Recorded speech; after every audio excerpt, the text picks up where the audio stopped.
আসসালামু আলাইকুম, তাসরিমা নাহিদ আমন্ত্রণ জানাচ্ছি এনটিভির রাতের খবরে। ক্রাউন সিমেন্ট শিরোনাম দেখছিলেন, জানাবো পুরো খবর।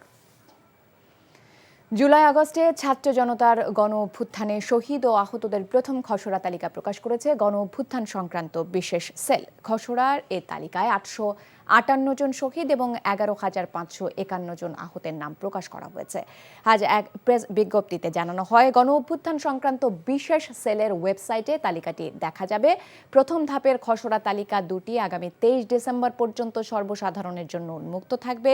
খসড়া তালিকায় শহীদ ও আহত ব্যক্তিদের নাম, ঠিকানা ও অন্যান্য প্রাসঙ্গিক তথ্য যাচাই ও সংশোধনের জন্য প্রতিনিধিদের মতামত দিতে অনুরোধ জানানো হয়েছে। এছাড়াও এই তালিকার বিষয়ে কারো কোনো মতামত বা পরামর্শ থাকলে অথবা সংযোজন বিয়োজন করার মতো কোনো তথ্য থাকলে 23 ডিসেম্বরের মধ্যে গণ অভ্যুত্থান সংক্রান্ত বিশেষ সেলের ইমেইলে জানাতে বলা হয়েছে।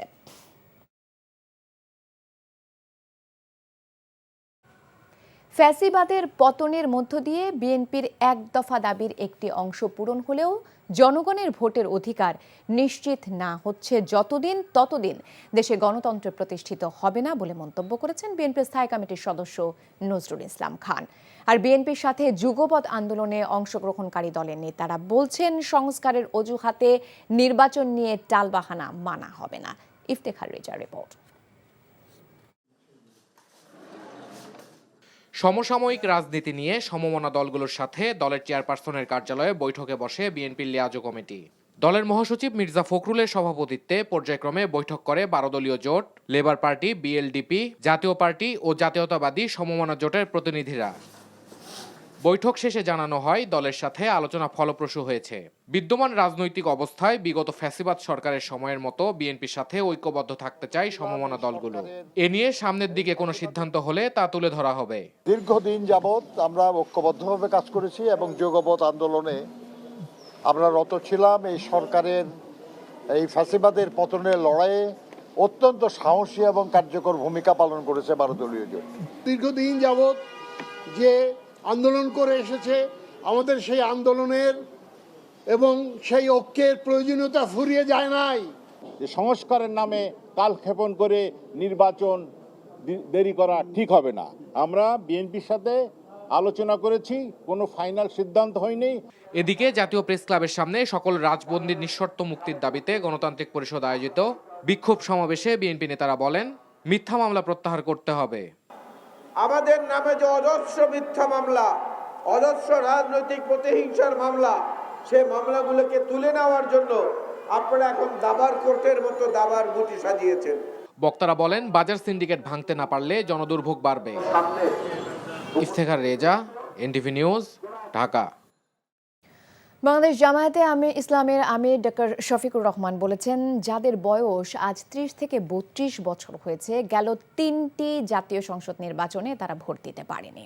তাদের ভোটের অধিকার হরণ করেছে আওয়ামী লীগ সরকার। দুপুরে মৌলভীবাজার সরকারি উচ্চ বিদ্যালয় মাঠে দলের কর্মী সম্মেলনে তিনি একথা বলেন। আওয়ামী লীগ ক্ষমতা ছেড়ে পালানোর আগে ব্যাংক, বিমা সহ আর্থিক খাতগুলো লুটে পুটে খেয়ে বিদেশে পাচার করেছে। মৌলভীবাজার জেলার 7টি উপজেলা থেকে নেতা কর্মী ও সমর্থকরা কর্মী সমাবেশে যোগ দেন। যে জনগণকে ভালোবাসে সে কখনো পায় না। হ্যাঁ, গাল গোড়া বলে দিয়েছিলেন, আমি পালাবো না। এদের নৈতিক সাহস ছিল না। 3টা নির্বাচন, আর যাদের বয়স 30-32 হয়েছে তারা একটা ভোটও দিতে পারে না। তাদের সমস্ত ভোটকে জেনোসাইড করেছিল, গণহত্যা করেছিল, ভোটের গণহত্যা। বাংলাদেশ জামায়াতে ইসলামের নায়েবে আমির ডক্টর সৈয়দ আব্দুল্লাহ মোহাম্মদ তাহের বলেছেন, 2025 সালের মধ্যে একটি সুষ্ঠু ও নিরপেক্ষ নির্বাচন হতে হবে। 3 থেকে 6 মাসের মধ্যে প্রয়োজনীয় সংস্কার শেষে নির্বাচন হবে, সেটাই জাতির প্রত্যাশা এবং জামায়াতের দাবি। সকালে কুমিল্লার 14গ্রাম উপজেলার HJ সরকারি পাইলট উচ্চ বিদ্যালয় মাঠে আয়োজিত যুব সম্মেলনে তিনি একথা বলেন। জামায়াতের নায়েবে আমির বলেন, ফ্যাসিবাদীরা একবার পালিয়ে গেলে আর ফিরে আসে না, তাই শেখ হাসিনাও আর কোনোদিন এই বাংলার মাটিতে ফিরে আসবে না। সুতরাং বিভ্রান্ত হবার কোনো কারণ নেই। নিরপেক্ষ পার্টিসিপেটরি নির্বাচন হতে হবে এবং সেটি 2025 সালের ভিতরে হতে হবে। আমরা মনে করি 3 থেকে 6 মাসের ভিতরে প্রয়োজনীয় সংস্কার সাধন করা সম্ভব এবং তারপরে এই বছরের শেষের দিকে নির্বাচন অনুষ্ঠান করবে, এটাই জাতির প্রত্যাশা, জামাত ইসলামের দাবি।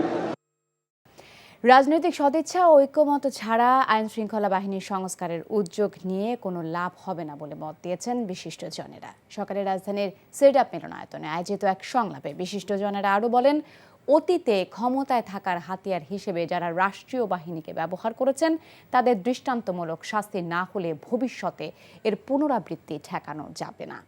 বিস্তারিত জুনায়েদ আল হাবিবের রিপোর্টে। রাজধানীর সিরডাপ মিলনায়তনে গণতান্ত্রিক পুনর্গঠনের জন্য আইন শৃঙ্খলা শীর্ষক সংলাপের আয়োজন করে centre for governance studies CGS। রাজনৈতিক নেতৃবৃন্দের পাশাপাশি অংশ নেন আইন শৃঙ্খলা বাহিনীর সাবেক ঊর্ধ্বতন কর্মকর্তারা। বক্তারা বলেন, গত 53 বছরে রাজনৈতিক দলগুলো আইন শৃঙ্খলা বাহিনীকে যে যার মতো ব্যবহার করে নিজেদের স্বার্থ হাসিল করেছে। এ কারণেই দেশের জনগণ কখনোই প্রকৃত পুলিশি সেবা পায়নি বলে অভিযোগ করেন তারা। তাই এ বাহিনীতে সংস্কারের আগে রাজনৈতিক ঐক্যমত্য প্রয়োজন বলেও মনে করেন বক্তারা।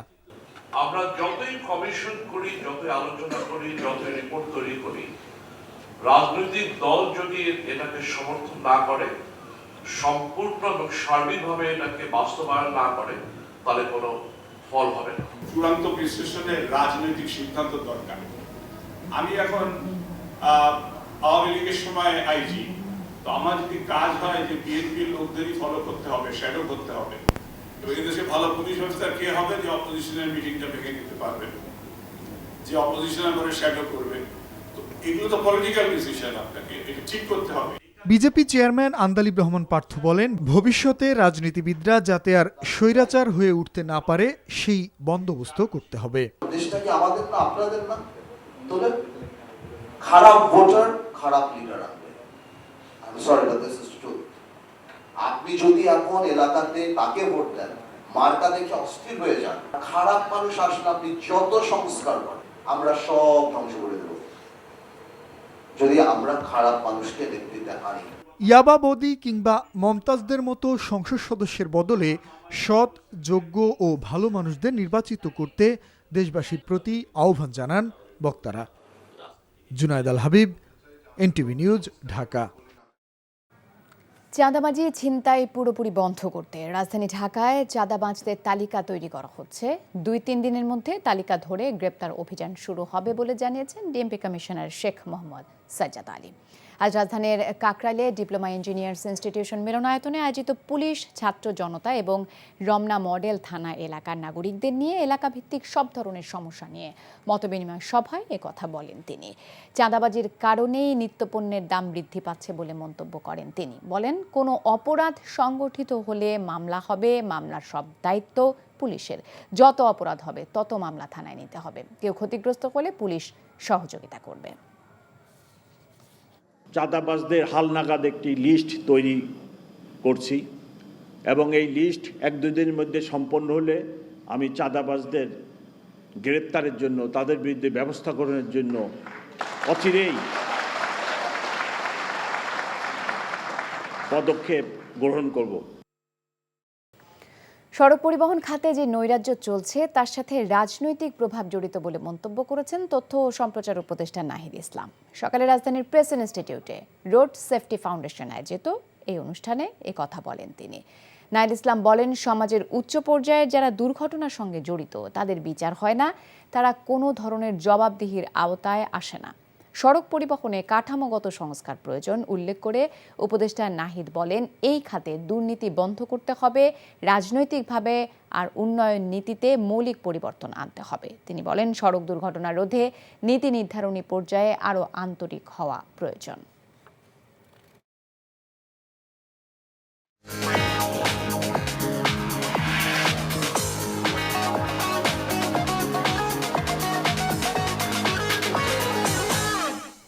নগদ নিবেদিত অর্থনীতির খবর। দেশের ব্যাংকিং খাত এবং মূল্যস্ফীতি সহ আর্থিক খাত সংশ্লিষ্ট তথ্যের ক্ষেত্রে অন্তর্বর্তী সরকার বিগত দিনের মতো কোনো কারচুপি করছে না বলে জানালেন অর্থ উপদেষ্টা ডক্টর সালেউদ্দিন আহমেদ।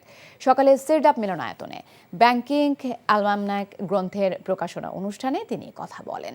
অর্থ উপদেষ্টা বলেন, গত 15 বছর ধরে আর্থিক খাতের অনেক ভুল তথ্য দিয়ে এক ধরনের তথ্য বিভ্রাট তৈরি করা হয়েছে।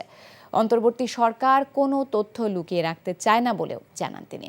সালেউদ্দিন আহমেদ বলেন, শেয়ার বাজারের দুরবস্থার জন্য যারা কারসাজিকারীদের পাশাপাশি নিয়ন্ত্রক সংস্থাও দায়ী। এছাড়া ব্যাংক ও আর্থিক খাতে সংস্কারকে এগিয়ে নেওয়া হচ্ছে বলেও জানান তিনি। অনুষ্ঠানে বক্তারা অর্থনীতিতে শৃঙ্খলা আনার পাশাপাশি মূল্যস্ফীতি নিয়ন্ত্রণকে এখনকার বড় চ্যালেঞ্জ হিসেবে উল্লেখ করেন। দেশের শীর্ষস্থানীয় টেলিভিশন চ্যানেল এনটিভির কার্যালয় পরিদর্শন করেছেন সামাজিক যোগাযোগ মাধ্যম ইউটিউব ও ফেসবুক ভিত্তিক চ্যানেল নাগরিক টিভির বার্তা প্রধান নাজমুস সাকিব। রাজধানীর কারওয়ান বাজারে এনটিভির প্রধান কার্যালয় পরিদর্শনে এসে তিনি বলেন, গণতন্ত্র প্রতিষ্ঠায় দেশ এক ধাপ এগিয়ে গেলেও এখনও গণতান্ত্রিক সরকার প্রতিষ্ঠার কাজ শেষ হয়নি। এ সময় নাজমুস সাকিব ছাত্র জনতার অভ্যুত্থানে এনটিভির দায়িত্বশীল সাংবাদিকতার প্রশংসা করেন। দীর্ঘ 5 বছর পর গত বৃহস্পতিবার দেশে ফিরেছেন তিনি। আওয়ামী লীগ সরকারের বিতর্কিত নির্বাচন ও নেতাদের নানা দুর্নীতি নিয়ে প্রতিবেদন করার জন্য নাজমুস সাকিবের বিরুদ্ধে বহু মামলা হয়। আমাদের দেশের একটা উল্লেখযোগ্য সংখ্যক জনগণ তারা কিন্তু জানে না যে ছাত্র আন্দোলনে এনটিভির ভূমিকাটা কী ছিল। আমি মনে করি যে এনটিভির ভূমিকাটা সবচেয়ে বেশি ছিল, কারণ ওই আবু সাঈদের মৃত্যু এবং ওই ভিডিও যে ফুটেজ, ওটা আসলে আমি মনে করি যে একমাত্র এনটিভি কিন্তু সরাসরি দেখিয়েছে। আমাদের জায়গা থেকে আমাদের সারা জীবন এনটিভির প্রতি কৃতজ্ঞ থাকা উচিত যে এই চ্যানেলটির মাধ্যমে যেখানে ডিজিএফআই বা শেখ হাসিনার যারা বাহিনী তাদের অত্যন্ত প্রেশার সত্ত্বেও তারা কিন্তু এই ফুটেজটি কন্টিনিউয়াসলি চালিয়ে গিয়েছিল এবং তাদের প্ল্যাটফর্ম থেকে তারা সেগুলো সরিয়ে নেয়নি। বাংলাদেশে প্রথমবারের মতো শুরু হতে যাচ্ছে বিউটি এক্সপার্টদের নিয়ে reality show Momtaz herbal product presents secret beauty expert. সারা দেশ থেকে অংশগ্রহণকারী 200 বিউটি এক্সপার্টদের নিয়ে আজ এনটিভির তেজগাঁও স্টুডিওতে অনুষ্ঠিত হলো গ্র্যান্ড অডিশন। এ পর্বে 30 জনকে বাছাই করা হয় গ্র্যান্ড ফিনালের জন্য। আয়োজকরা জানান, সাজসজ্জায় নারীর সৌন্দর্য। একজন এক্সপার্ট বিউটিশিয়ানই পারে নারীকে সাজিয়ে তুলতে। এই লুকায়িত বিউটি এক্সপার্ট খুঁজে বের করতে একসাথে কাজ করছে দেশের শীর্ষস্থানীয় টিভি চ্যানেল এনটিভি ও মমতাজ হার্বাল প্রোডাক্টস, যার মূল পর্ব শুরু হবে আগামী 28 ডিসেম্বর, যা 2025 সালের 4 জানুয়ারি থেকে প্রত্যেক শনিবার সম্প্রচার করা হবে এনটিভির পর্দায়। এই ছিল রাতের খবরে। এই খবরের ভিডিও সহ আপডেট জানতে ভিজিট করুন এনটিভি অনলাইন www.ntvpd.com। এছাড়াও এনটিভির জনপ্রিয় সব অনুষ্ঠান ও খবরের আপডেট জানতে ভিজিট করুন আমাদের ইউটিউব ও ভেরিফাইড ফেসবুক পেজে। রাত 1টায় মধ্যরাতের খবর দেখার আমন্ত্রণ রইল। ধন্যবাদ সবাইকে।